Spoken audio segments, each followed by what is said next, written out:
நம்ம காலையில எந்திரிச்ச அப்புறம், அதாவது முக்கியமா வேலைக்கு போறவங்க வந்து காலையில எந்திரிச்ச அப்புறம் பார்த்தீங்கன்னா, ஒரு கம்ஃபர்ட்டான சூழ்நிலைய ஃபீல் பண்ண மாட்டாங்க. ஏன்னா வந்து, அடுத்த 2 மணி நேரத்துல 2 மணி நேரம் இல்ல 3 மணி நேரத்துல வந்து அவங்க ஆஃபீஸ்ல இருக்கணும். கிட்டத்தட்ட டேட்டா படி பார்த்தீங்கன்னா, கிட்டத்தட்ட 70லிருந்து 80% மக்கள், அதாவது வேலைக்கு போற மக்கள் வந்து அந்த செய்ற வேலையில வந்து சாட்டிஸ்ஃபேக்ஷனே இல்லாம தான் வேலைக்கு போயிட்டுருக்காங்க அப்படின்னு சொல்லி டேட்டா வந்து சொல்லுது. காமன் ரீசன தாண்டி வேலிடான ரீசன் என்ன பார்த்தீங்கன்னா, நம்ம படிச்ச படிப்புக்கும், செய்ற வேலைக்கும் சம்மந்தமே இல்லாம போறது தான். அதுக்கான காரணங்கள் எதுவா இருக்கு பார்த்தீங்கன்னா, சரியான ஒரு ப்ராப்பர் ட்ரெய்னிங் இல்லாம போறது. அப்புறம் வந்து பாஸோட கேரக்டர் மோசமா இருக்கிறது. அப்புறம் பேட் என்விரான்மென்ட். அப்புறம் வந்து ஆஃபீஸ் பாலிடிக்ஸ். அப்புறம் வந்து குரோத் ஆப்பர்ச்சுனிட்டீஸ் இல்லாம இருக்கிறது. இந்த மாரி நெறைய காரணங்கள் இருக்கு. ஸோ இந்த காரணங்கள்லாம் பார்க்கும்போது நெறைய பேருக்கு வந்து வேலைக்கு போறதுக்கே இஷ்டம் இல்லாம இருக்கு. அது மட்டும் இல்லாம செய்ற வேலைக்கு வந்து ஒரு சாட்டிஸ்ஃபேக்ஷனே இல்லாம இல்லாம தான் நெறைய மக்கள் வந்து இருக்காங்க. ஸோ இப்படி ஒரு பக்கம் போயிட்டு இருக்கும்போது, யுஎஸ்ல அதாவது யுனைட்டட் ஸ்டேட்ஸ்ல வந்து லூசியானா அப்படின்னு ஒரு மாநிலத்தில வந்து ஒரு கம்பெனி, ஃபைபர் பாண்ட் அப்படின்னு சொல்லி ஒரு கம்பெனி. இந்த கம்பெனி என்ன பண்றாங்க அப்படின்னா, ஈட்டான்னு சொல்லிட்டு ஒரு மிகப்பெரிய ஒரு பவர் மேனேஜ்மென்ட் கம்பெனிக்கு வந்து ஒரு எக்யூப்மென்ட் வந்து சேல் பண்றாங்க.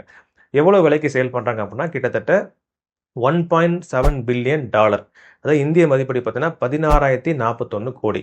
இந்த சேல்ஸ்னால வந்த பணத்துல வந்து கிட்டத்தட்ட 15% அதாவது 15% வந்து யாருக்கு குடுக்குறாங்க பார்த்தீங்கன்னா, அந்த கம்பெனில வேலை செய்ற 540 எம்ப்ளாயீஸ்க்கு. அப்படின்னு பார்க்கும்போது ஒவ்வொரு எம்ப்ளாயிக்கும் கிடைக்கக்கூடிய அமௌண்ட் ஆவரேஜா பார்த்தீங்கன்னா, $4,43,000. ஸோ இத வந்து ஃபர்ஸ்ட்டு வந்து அந்த எம்ப்ளாயீஸ் யாரும் நம்பவே இல்ல. இது ஒரு பிராங்க் அந்த மாரி தான் அவங்க நெனச்சிருந்திருக்காங்க. அப்புறம் பார்த்தீங்கன்னா, இது உண்மைன்னு தெரிஞ்சப்புறம் எல்லாமே வந்து சில பேர் வந்து வீடு வாங்குறது, அப்புறம் வந்து புட்டிக் கிளாத்திங் சம்மந்தப்பட்ட புட்டிக் கடை ஓப்பன் பண்றது, அப்புறம் வந்து ஹஸ்பண்டுக்கு வந்து கார் வாங்கி குடுக்குறது, இந்த மாரி நெறைய விஷயங்கள் வந்து ஒரு நிகழ்ச்சியான ஒரு தருணமா வந்து அமைஞ்சிருக்கு. ஸோ இப்படி வந்து எல்லா ஓனர்ஸும் இருப்பாங்களான்னு பார்த்தீங்கன்னா, அப்படி கிடையவே கிடையாது. கிட்டத்தட்ட ஒரு 100 ஓனர்ஸ் எடுத்தீங்கன்னா, அதுல 1, 2 பேர் தான் வந்து எம்ப்ளாயீஸ சரியான முறையில அவங்களோட நலன் கருதி கம்பெனி நடத்துறது வந்து 1, 2 ஓனர்ஸ் தான் இருப்பாங்க.